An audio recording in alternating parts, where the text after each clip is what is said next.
وواعدنا موسیٰ 30 لیلہ. اب ایک اور اہم ترین واقعہ آ رہا ہے.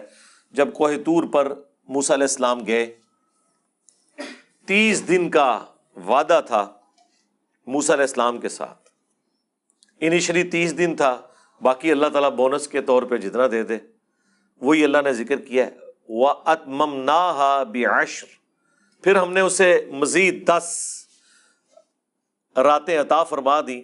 فَتَمَّ مِيقَاتُ رَبِّهِ 40 لیلہ، سو پوری ہو گئی اس کے رب کی میعاد 40 راتوں تک. 40 کی اہمیت ہے اللہ کے نزدیک ایک عدد کی، اس لیے وہ تبلیغی جماعت والوں نے بھی چلہ نکالا ہوا ہے کہ 40 دن آپ ایک کنٹینیوس ایک پریکٹس میں رہتے ہیں تو اس کے اثرات آپ پہ ہوتے ہیں. اور 3 چلے لگائیں تو وہ 4 مہینے بن جاتے ہیں. کہتے ہیں نا 4 مہینے لگا کر کام سیکھ لیں، وہ 4 مہینے انہوں نے 3 چلوں سے بنائے ہوئے ہیں. 40 ملٹیپلائڈ بائی 3 120 days، تو وہ 3 یعنی چلوں کو جمع کرتے ہیں تو وہ 4 مہینے بن جاتے ہیں. وقال موسیٰ، اور موسیٰ علیہ السلام نے کہا جب کوہ طور پر جا رہے تھے تو ظاہر ہے اپنی جگہ نائب بنا کے جا رہے تھے. لِأَخِيهِ ہارون، اپنے بھائی سے انہوں نے کہا ہارون. ہارون علیہ السلام عمر میں ان سے بڑے تھے لیکن منصب میں چھوٹے تھے، کیونکہ اللہ تعالیٰ نے موسیٰ علیہ السلام کو پیغمبر بنایا. ان کی دعا کی برکت سے اللہ تعالیٰ نے ہارون علیہ السلام کو پیغمبر بنایا. اور اسی کانٹیکسٹ میں وہ بخاری مسلم کی حدیث ہے کہ علی کی میرے ساتھ وہی نسبت ہے جو ہارون کی موسیٰ کے ساتھ، مگر میرے بعد کوئی نبی نہیں. اور یہ آپ علیہ السلام نے جب غزوہ تبوک کے موقع پر جا رہے تھے تو حضرت علی کو عورتوں پر اور بچوں پر خلیفہ کے طور پر چھوڑا. یہاں پر بھی موسیٰ علیہ السلام جب کوہ طور پر جا رہے تھے تو حضرت ہارون علیہ السلام کو پوری بنی اسرائیل کے اوپر اپنے بعد خلیفہ کے طور پر چھوڑا. لیکن ایک فرق تھا. ایک تو اس حدیث میں ہے کہ تمہاری میرے ساتھ وہی نسبت ہے جو ہارون کی موسیٰ کے ساتھ، مگر میرے بعد کوئی نبی نہیں، یعنی حضرت علی علیہ السلام نبی نہیں ہے. وہ فرق جو حضرت ہارون علیہ السلام کے حوالے سے ہے کہ ہارون علیہ السلام بھی غلامی کی زندگی گزار چکے تھے. موسیٰ علیہ السلام کی پرورش ہوئی تھی فرعون کے محل میں، بلکہ وہ تو جانشین تھے فرعون کے بننے والے، یعنی بادشاہ کا بیٹا، نیکسٹ ایکسپیکٹڈ بادشاہ تھے وہ. لہذا ان کا ذہن غلامی والا نہیں تھا، اور نہ بنی اسرائیل انہیں غلاموں کی طرح سمجھتے تھے، انہیں ایلیٹ کلاس تصور کرتے تھے. جبکہ اس کے اگینسٹ حضرت ہارون علیہ السلام، وہ تو خود غلاموں میں ہی پلے بڑے تھے، ان کا وہ روب نہیں تھا جو حضرت موسیٰ علیہ السلام کا تھا بنی اسرائیل کے اوپر. رہ گیا پیغمبر والا معاملہ. اب اس لیول کی رسپیکٹ تو انہوں نے نہیں دی، بلکہ جب بھی پیغمبر سامنے ہوتے ہیں تو رسپیکٹ بڑی پوری سی ہوتی ہے. یہاں تو اس امت میں تو ہر بندے کے آگے لوگ جھک جاتے ہیں نا، خدا بنا دیتے ہیں نا اسے.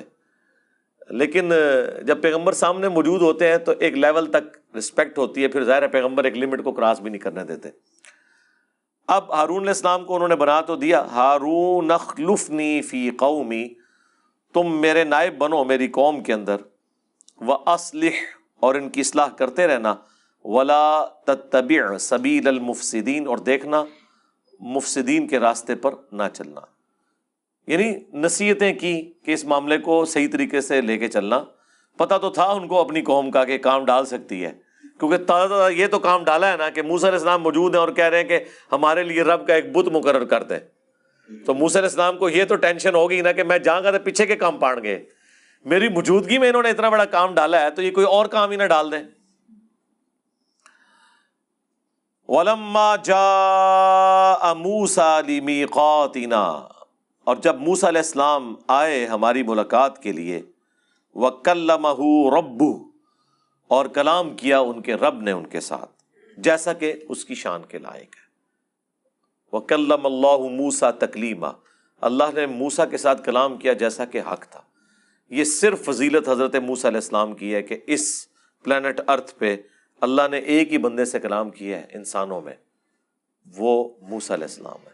باقی پیغمبروں کے اوپر وحی کا نزول ہوا ہے پردے میں یا فرشتے کے ذریعے. ہمارے نبی علیہ السلام سے ملاقات ہوئی لیکن شب معراج. وہ ملاقات تھی، اس میں 1 to 1 ایک دوسرے کے دیدار والا معاملہ جو ہوتا ہے نا وہ والا نہیں تھا، ملاقات تھی. اس کے لیے آپ میرا شب معراج والا لیکچر دیکھ لیں.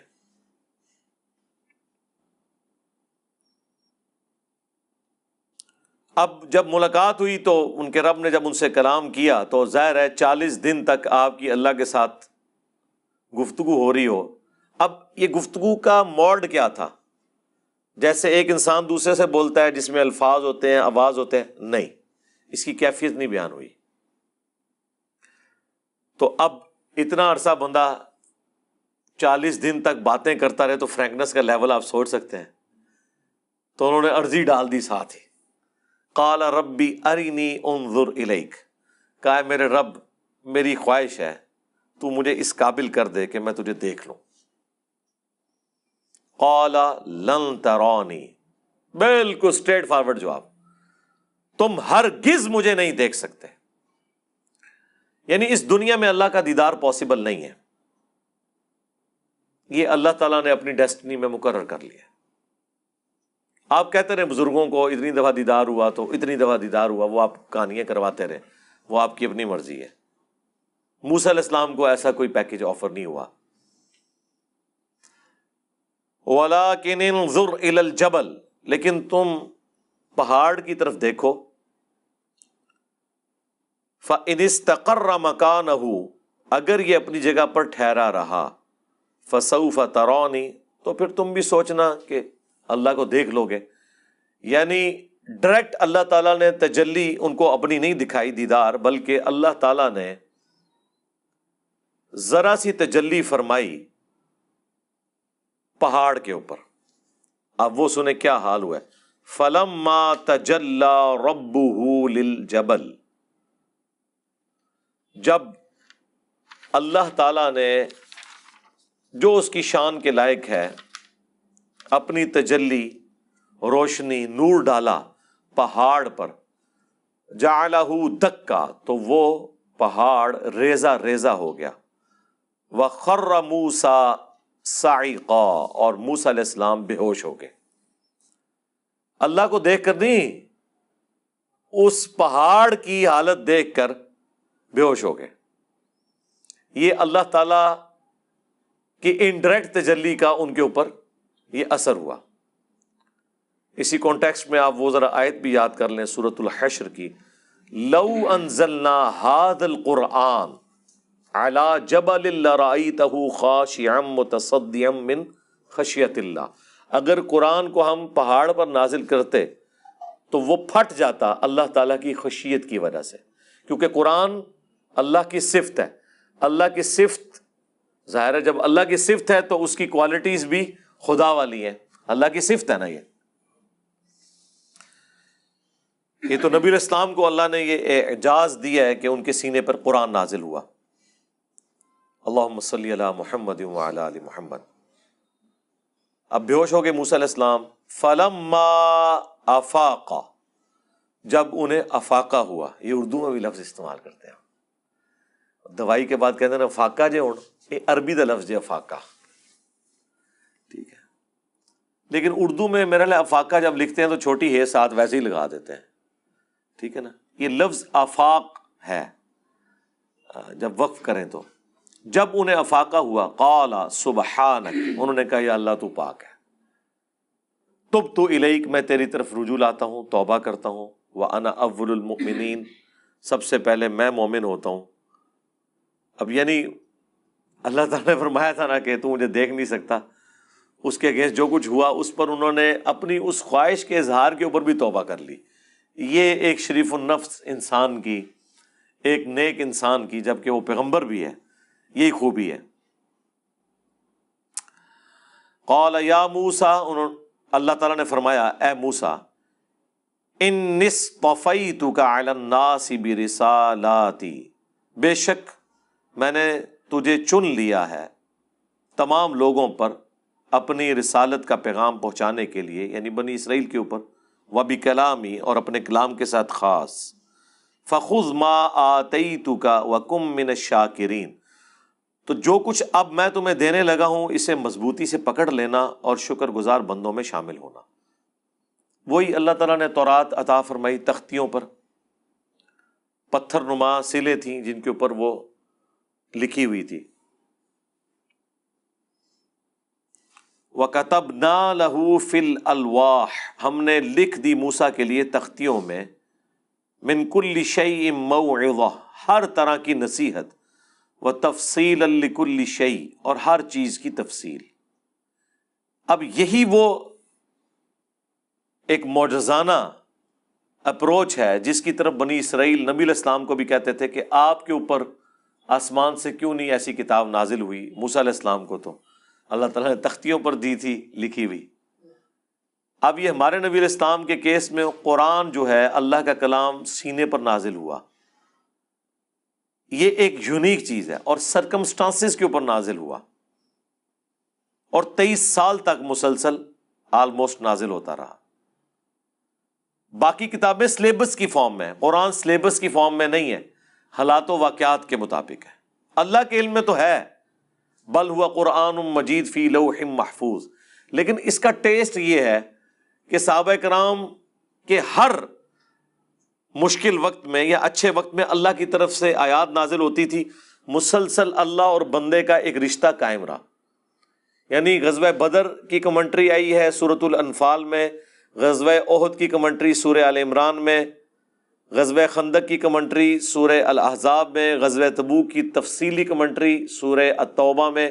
اس کے علاوہ بھی حالات و واقعات کے مطابق قرآن نازل ہوتا تھا۔ کوئی غلطی ہوئی ہے تو اس کی ریمیڈی آ گئی ہے۔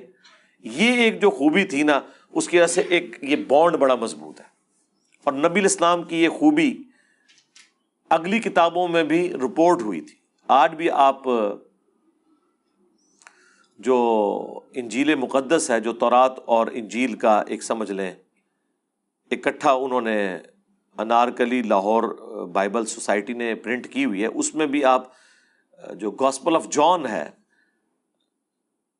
یوحنا کی انجیل، وہ والا جو چیپٹر ہے، اس میں آپ چیپٹر نمبر 18 میں چلے جائیں تو وہاں پہ حضرت عیسیٰ علیہ السلام نبی علیہ السلام کی جو خوبی بیان کرتے ہیں، اسی طریقے سے موسیٰ علیہ السلام جو خوبی بیان کرتے ہیں ڈیٹرونومی میں، وہ یہی ہے کہ اللہ تعالیٰ ان کے منہ میں اپنا کلام ڈالے گا۔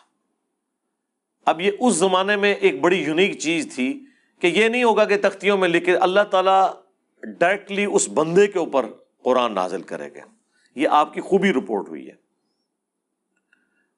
تو یہاں پر تختیوں پہ لکھی ہوئی وہ دی جس میں ہر طرح کی نصیحت لکھی تھی۔ فَخُذْهَا بِقُوَّةٍ، تو اے موسیٰ علیہ السلام مضبوطی سے اسے پکڑ لو، وَأْمُرْ قَوْمَكَ، خود بھی پکڑو اور حکم دو اپنی قوم کو، يَأْخُذُوا بِأَحْسَنِهَا، وہ پکڑ لیں اس کی اچھی باتوں کو۔ یعنی اس میں جو بھی باتیں، ساری باتیں ہی اچھی ہیں، لیکن اس کا بھی جو سب سے بہترین پہلو ہے نا، اس کی طرف وہ ایمفسائز کریں۔ سَأُرِيكُمْ دَارَ الْفَاسِقِينَ، ان قریب میں تمہیں دکھاؤں گا نافرمانوں کا شہر یا ان کے رہنے کی جگہ۔ اب اس سے مراد یعنی ان قریب تمہیں شام تک پہنچا دوں گا جہاں پر اس وقت نافرمان لوگ آباد ہیں، اور الٹیمیٹلی اللہ تعالیٰ تمہیں فتح دے گا کافروں پر، اور سرزمین شام جو حضرت ابراہیم علیہ السلام کا مسکن ہے وہ تمہیں واپس مل جائے گی۔ لیکن وہ تو پھر آپ کو پتہ ہے جو کچھ ہوا، جہاد سے ہی منکر ہو گئے، پھر 40 سال تک کے لیے اللہ نے سرائے سینا میں انہیں بھٹکنے دیا، پھر وہاں جو نئی نسل پیدا ہوئی انہوں نے پھر اس وقت جو پیغمبر تھے یوشع ابن نون، ان کی سرکردگی میں جہاد کیا اور اللہ تعالیٰ نے پھر کامیابی دی۔ بہرحال موسیٰ علیہ السلام تو اسی دوران سرائے سینا میں ہی فوت ہو گئے۔ آپ سے پہلے حضرت ہارون علیہ السلام بھی فوت ہو گئے، ان کی قبریں اسی صحرا میں بنی، کوئی مزار نہیں بنا جی، ہاں وہ گمنام قبریں ہیں۔